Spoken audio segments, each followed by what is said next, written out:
qualifications. Selected another candidate whose experience better aligns with our current needs. 5 different departments. 5 identical rejections. The cursor blinked mockingly as I scrolled through my sent items folder, examining each application: marketing specialist, strategic planner, content development, project management, customer insights analyst.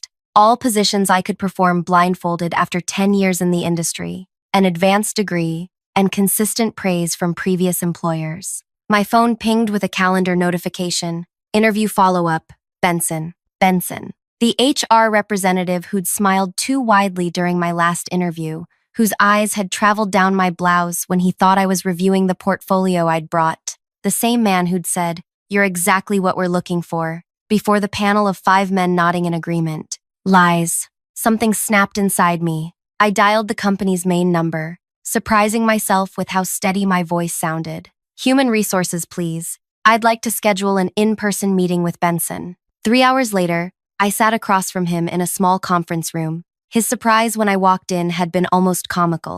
"Iris," he said, recovering quickly, "what can I help you with today?" I placed my laptop on the table and turned it toward him, displaying all 5 rejection emails side by side. "What's really happening here?"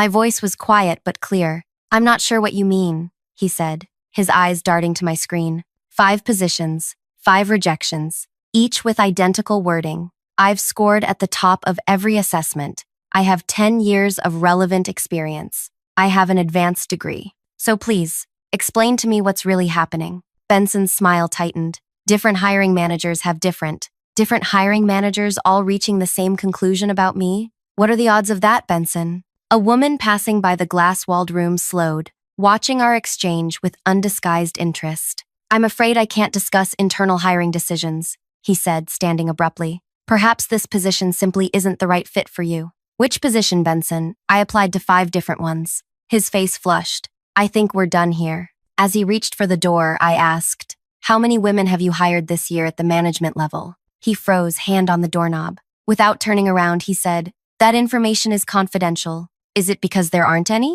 The door closed behind him with a soft click that echoed in my chest like thunder. The woman who had been watching approached as I gathered my things. She slipped a business card across the table. "Zoe Parker, Legal Department," she whispered. "Call my personal number. Not here. Not now." I nodded, tucking the card into my pocket as she walked away. Outside, rain pelted the pavement, matching the storm brewing inside me. I had come seeking answers but left with only more questions and a mysterious card burning in my pocket. What was Zoe risking by reaching out? And what would I discover when I called her? The subway ride home was a blur of faces and noise, my mind replaying each interview, each interaction, searching for clues I might have missed. Had I been too qualified? Too confident? Too female? My phone vibrated with a text from an unknown number. "Did you get what you needed?" Before I could respond, another message appeared. "They're watching. Be careful what you put in writing." If you're feeling that knot in your stomach right now,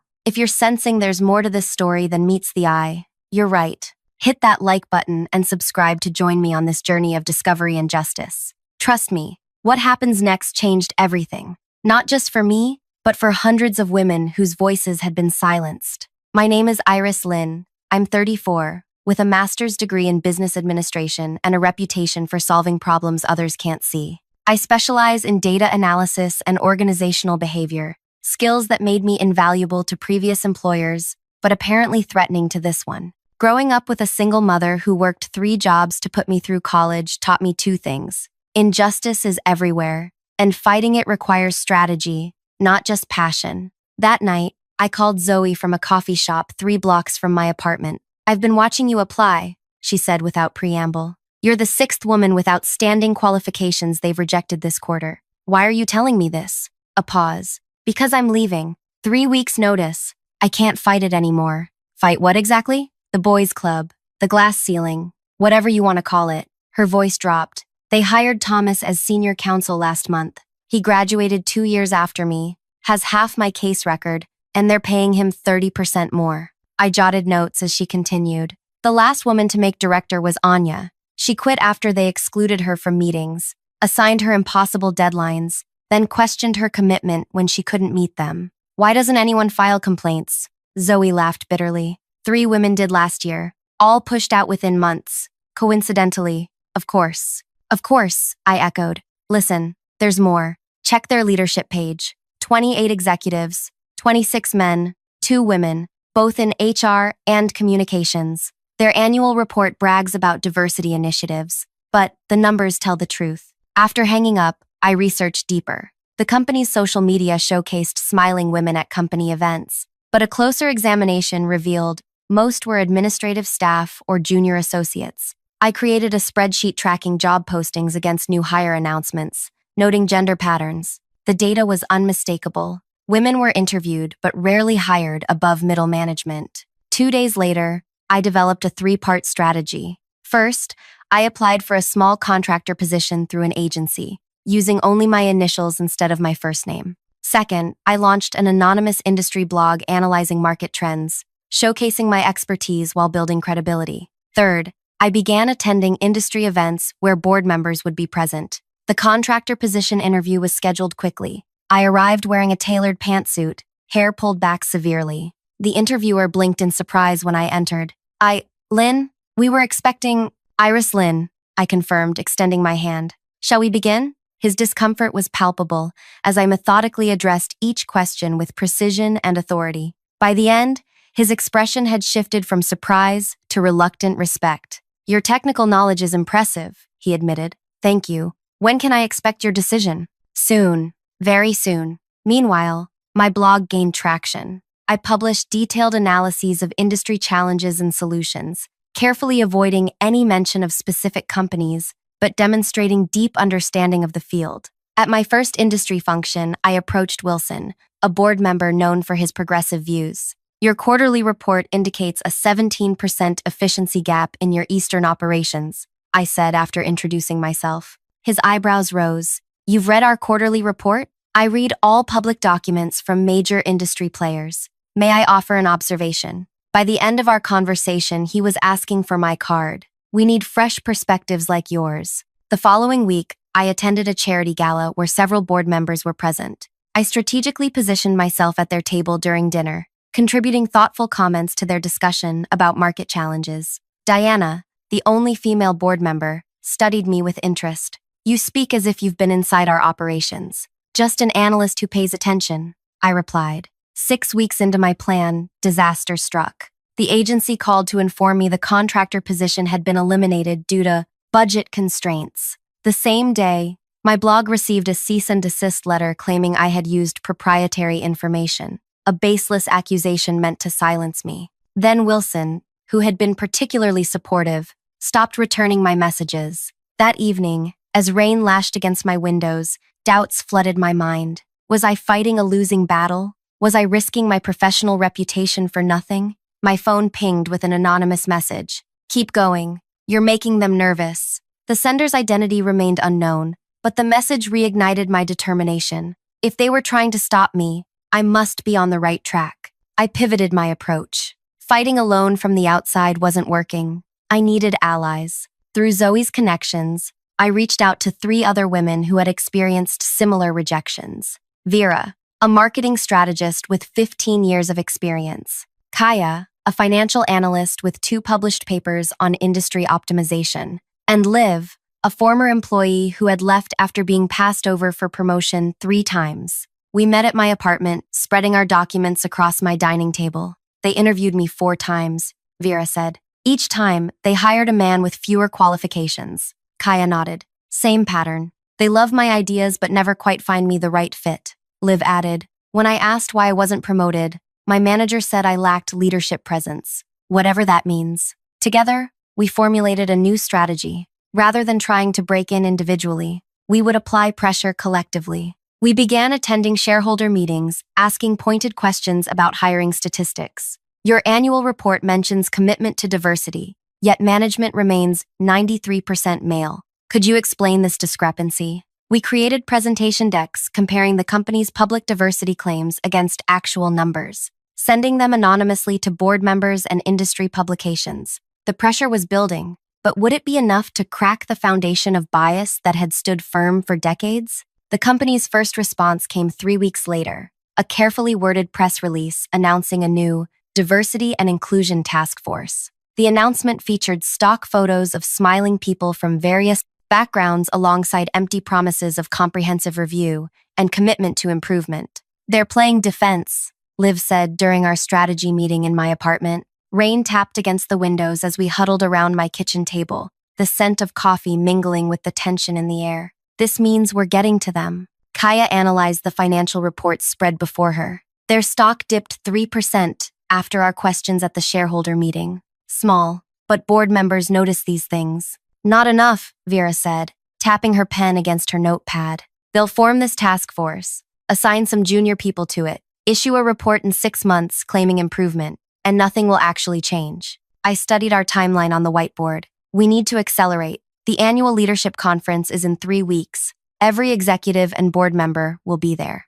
along with potential investors and industry press, Liv added. "Perfect," I said, my mind already forming a plan. We spent the next week preparing detailed, data-driven packets comparing the company's hiring patterns against industry standards. We included anonymous testimonials from current and former female employees, statistics on productivity and innovation in diverse versus homogeneous teams, and concrete recommendations for improvement. "Remember," I cautioned as we finalized our materials, "this isn't about attacking them. It's about showing them a better way forward, one that benefits everyone, including their bottom line." The night before the conference, doubts crept in as I laid awake staring at my ceiling. What if this backfired? What if they found ways to discredit us? What if this ended with all of us blacklisted in the industry? My phone buzzed with a text from Kaya. "Nervous?" "Terrified," I replied honestly. "Good.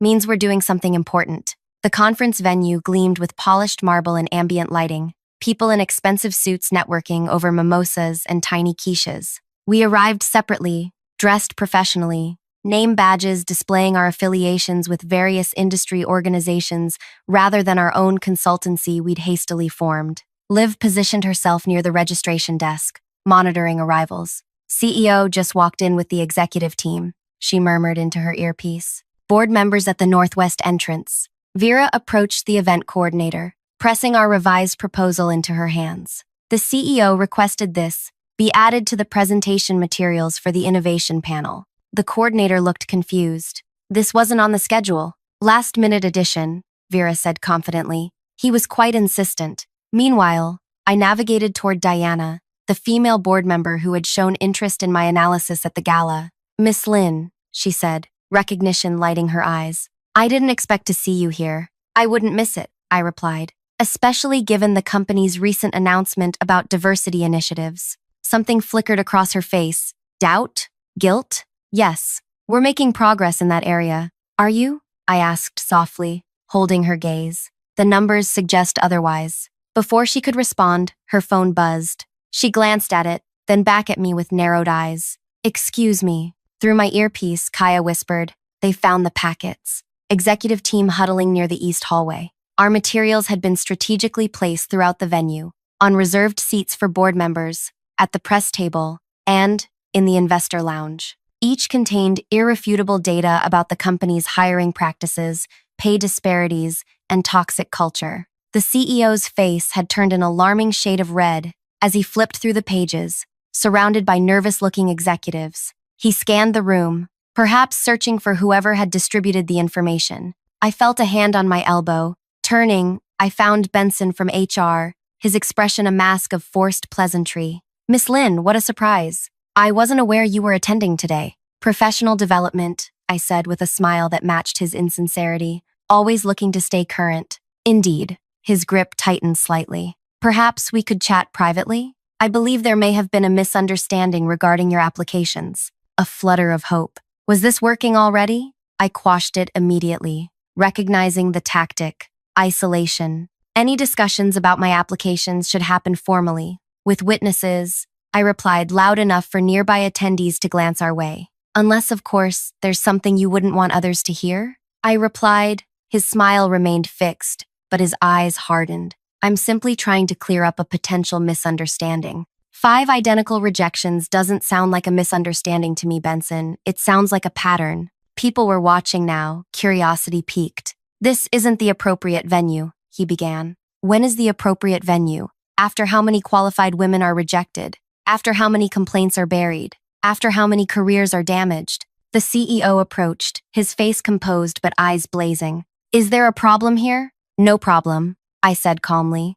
Just discussing your company's hiring practices. Have you had a chance to review the materials we prepared? The data is quite compelling. His jaw tightened. I don't know what game you're playing. It's not a game, I interrupted. It's people's lives and careers, and it's your company's reputation and potential. Diana joined our growing circle, along with 2 other board members. What materials are you referring to? She asked. I nodded toward the packet in the CEO's hand. The comprehensive analysis of how this company systematically excludes women from leadership positions while publicly claiming to value diversity. A journalist hovered nearby, pretending not to listen while typing rapidly on her phone. The CEO's smile was glacial. Perhaps we should continue this discussion privately. I think that's an excellent idea, said Diana, surprising everyone. In fact, I'd like to convene an emergency board meeting. Now. The next 2 hours passed in a blur. The board commandeered a conference room, calling in members who weren't physically present.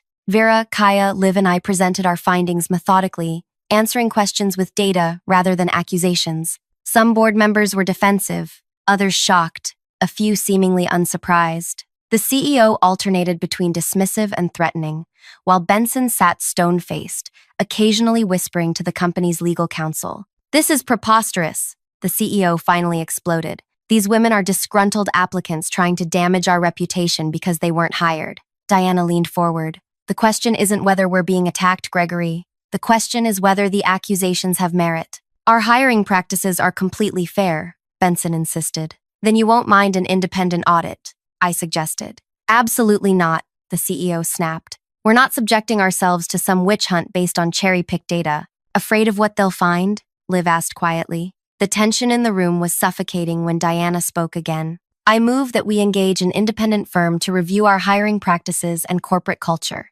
Seconded, said Wilson, surprising me after his earlier silence. This is completely unnecessary, the CEO protested. Our internal processes have clearly failed, Diana interrupted. The vote is 7-2 in favor. The audit proceeds. Outside the conference room, Vera squeezed my hand. First victory, she whispered. But our celebration was premature. The following week, the company announced they had selected an audit firm, one known for its close relationships with major corporations and management-friendly findings. They're rigging the game, Kaya said when we met to strategize. That evening, my doorbell rang unexpectedly. Through the peephole, I saw Diana standing alone in the hallway. I opened the door cautiously. This is unexpected. May I come in? She asked, glancing down the corridor. Inside, she declined my offer of tea, pacing my small living room instead. They're preparing to bury this, she said without preamble. The audit will find areas for improvement,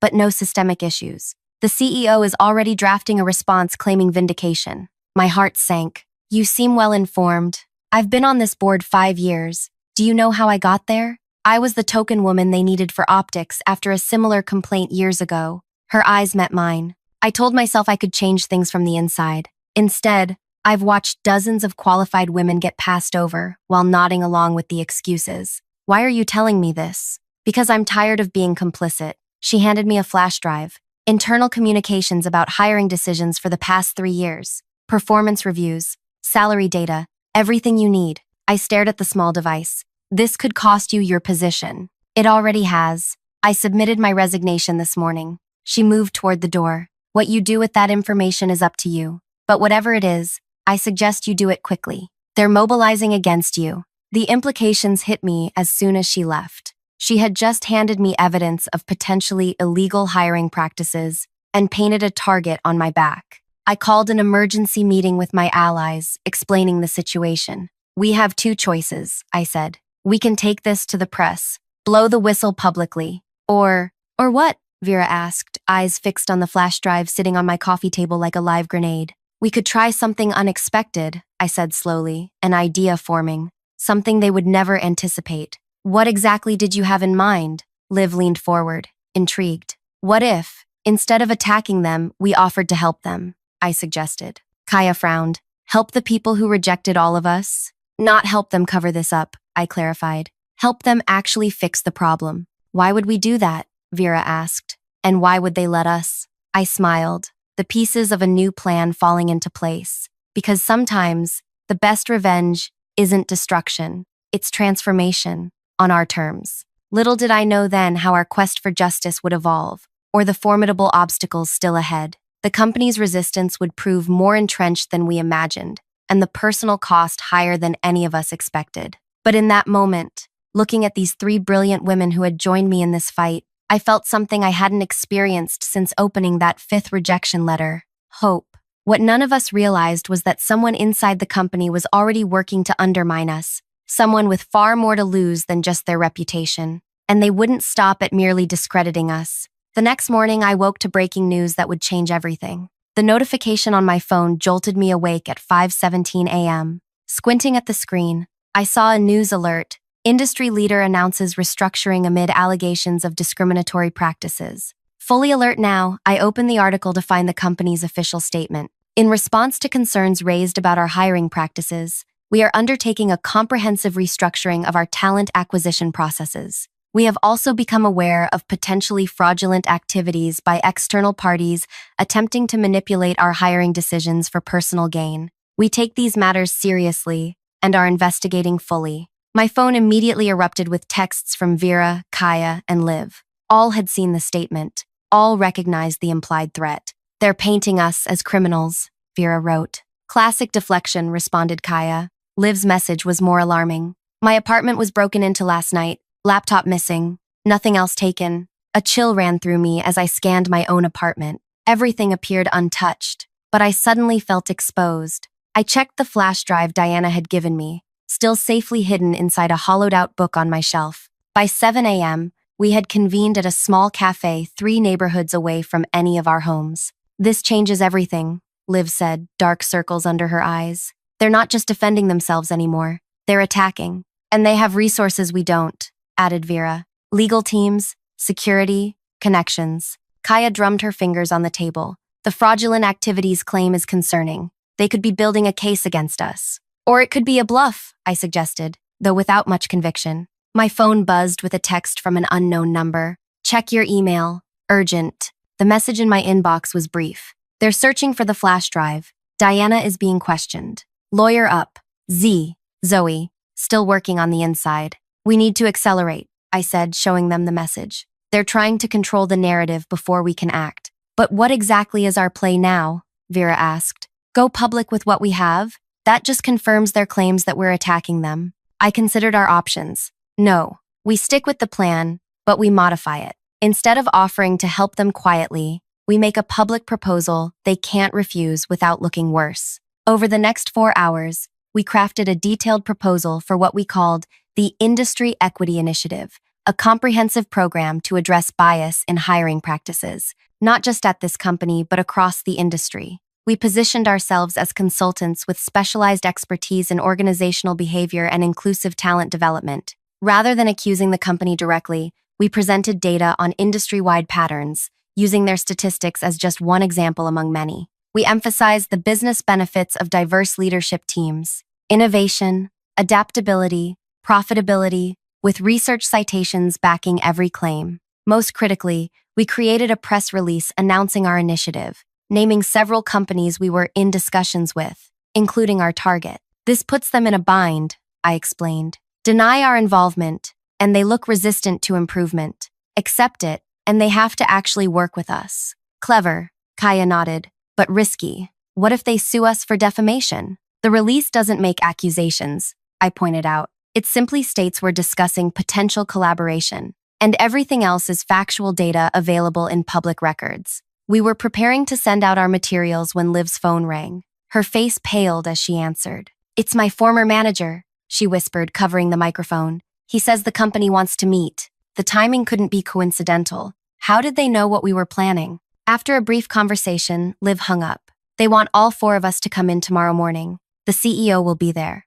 "It's a trap," Vera said immediately. "Maybe," I conceded. "But it's also an opportunity. They're worried enough to invite us in. Or they want to threaten us face to face," Kaya countered. We debated for an hour before reaching a decision. We would attend, but on our terms. We'd meet in a neutral location, not their offices. We'd bring our own recording devices. And most importantly, We'd send our press release to key industry publications with an embargo. If we didn't confirm by a specific time tomorrow, the story would go live. That night, I barely slept. Around 3 a.m., I heard a noise outside my apartment door. Footsteps paused, then continued past. Paranoia or actual surveillance? Impossible to know. The meeting was set for 9 a.m. at a downtown hotel conference room. We arrived early, swept the room for listening devices, finding none, and positioned ourselves strategically, backs to walls, facing the door, recording apps activated on phones placed casually on the table.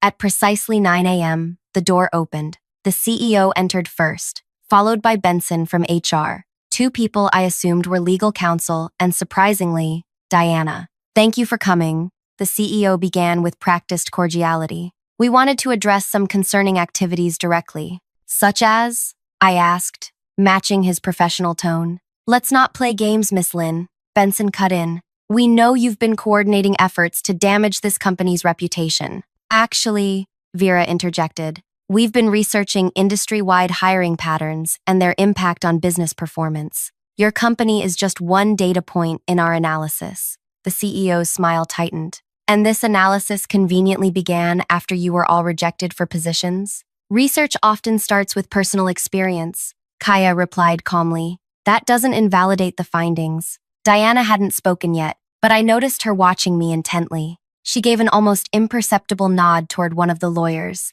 the younger woman whose hands were clasped too tightly on the table. "We understand you may have concerns," this lawyer said, her voice surprisingly gentle. "But attempting to pressure a company through threats and stolen data isn't the appropriate channel." "What's stolen data?" I asked innocently. The CEO leaned forward. "We know about the flash drive, Miss Lin. So that was their play. Trap us into admitting we had confidential information." "I'm not sure what you're referring to," I said. "All our research uses publicly available information." Frustration flickered across his face. "Let's be direct. We're prepared to offer all of you settlements in exchange for confidentiality agreements and the return of all company data in your possession." There it was, the bribe. "How generous," Liv said coldly. "And what exactly would we be keeping confidential? Your systematic exclusion of qualified women from leadership positions? These are unsubstantiated allegations," Benson began. "Actually," I interrupted, "they're thoroughly substantiated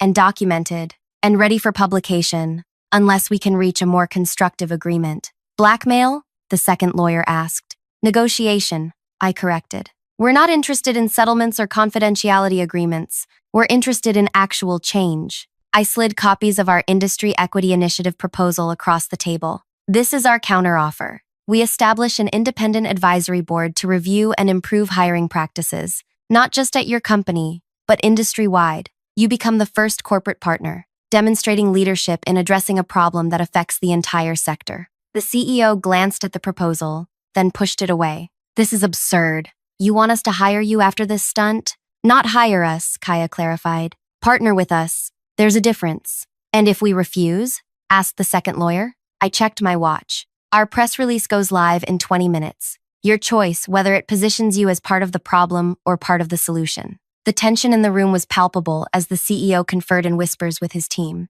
Diana remained silent, her expression unreadable. Finally, the CEO turned back to us. "We need more time to review this proposal. The press embargo expires in 18 minutes now," I reminded him. "This is coercion," Benson hissed. "This is consequences," I replied evenly. The younger lawyer whispered something to the CEO, who looked increasingly cornered. "Fine," he snapped finally. "We'll participate in your initiative as founding partners, but we have conditions." "So do we," I responded. What followed was 15 minutes of intense negotiation, resulting in a framework agreement that would establish the Industry Equity Initiative, with independent oversight, transparent reporting, and accountability measures. As we all stood to leave, Diana finally spoke. "I'll be serving as board liaison to this initiative," she announced, surprising even the CEO, given my resignation was never formally accepted. Outside the hotel, we maintained our composure until turning the corner, then broke into breathless laughter and tears. "Did that just happen?" Liv asked incredulously. "It happened," I confirmed, still processing the magnitude of what we'd accomplished. "But will they actually follow through?" Vera wondered. "They'll have to," Kaya said. We've got the agreement in writing, witnesses, and recordings. Plus, I added, checking my phone, I just confirmed with our media contacts. The release is live, but with the updated information about the partnership. 3 months later, I stood at a podium addressing the company's quarterly all-hands meeting, not as an outside consultant, but as the newly appointed Executive Director of Organizational Development. The journey to this moment had been neither simple nor straightforward. The initial agreement had nearly collapsed twice. Anonymous threats had been sent to all four of us. Industry competitors had tried to undermine the initiative, but we had persevered, backed by data, determination, and growing public support. Today marks a new chapter, I began, surveying the sea of faces before me. 3 months ago, I stood outside these doors, repeatedly rejected despite my qualifications. Today, I stand here to ensure that talent, not gender, determines opportunity. My gaze found Benson in the crowd, now demoted to Associate HR Manager. Beside him sat the hiring managers who had rejected me 5 times. They avoided my eyes. This initiative isn't about retribution, I continued. It's about transformation, about building a company that truly embodies the values it claims to uphold. In the front row sat Vera, now heading the new talent acquisition team. Kaya had been appointed to lead data analytics for the initiative. Liv was developing training programs for management. The audit results released today confirm what some have long suspected. Systemic barriers existed that prevented qualified women from advancing. Those barriers are now being dismantled. Diana, who had emerged as our strongest ally on the board, nodded approvingly. The revenge some expected me to seek isn't in punishment or public humiliation, I said, lowering my voice slightly. It's in the 73% increase in female applicants for leadership positions. It's in the new mentorship program connecting senior women with emerging talent. It's in the pay equity adjustments implemented last month. I paused, letting my words sink in. And it's in the face of every woman in this room who now sees a path forward that wasn't visible before. The CEO shifted uncomfortably in his seat as I continued. Change isn't easy. Some resist it, some resent it, but the data is undeniable. Diverse teams perform better. Inclusive companies innovate faster. Equitable workplaces attract top talent. I gestured toward the screen behind me, where our latest metrics were displayed. Since implementing these changes, employee satisfaction has increased 12%. Productivity is up, turnover is down. By every measurable standard, this company is stronger today than it was 3 months ago. Looking directly at the men who had rejected me, I delivered the final blow, not with anger, but with calm certainty. The greatest revenge against a broken system isn't breaking it further. It's rebuilding it better. It's standing in the position you were told you couldn't have, not to gloat, but to hold the door open for others. The applause began tentatively, then swelled, first from the women in the audience, then spreading until even some of those who had resisted our efforts joined in. As I gathered my notes, the CEO approached the podium. "Thank you, Iris," he said, the words clearly costing him. "Your perspective has been valuable." I smiled, knowing his acknowledgement came not from a change of heart, but from the undeniable results on the quarterly reports. Results speak for themselves, I replied quietly, and we're just getting started. Walking back to my office, the same corner office once occupied by men who had rejected me, I felt not the bitter satisfaction I had once craved, but something more profound. The system that had tried to exclude me was now under my influence, changing from within. If you've ever faced rejection that felt unfair, if you've ever suspected the playing field wasn't level, I hope this story inspires you to look deeper, gather your evidence, and find constructive ways to create change. The greatest victories don't come from tearing others down, but from building something better in place of what was broken. Like, comment, and subscribe for more stories about transforming obstacles into opportunities. Because sometimes, the most powerful response to no is not anger, but innovation.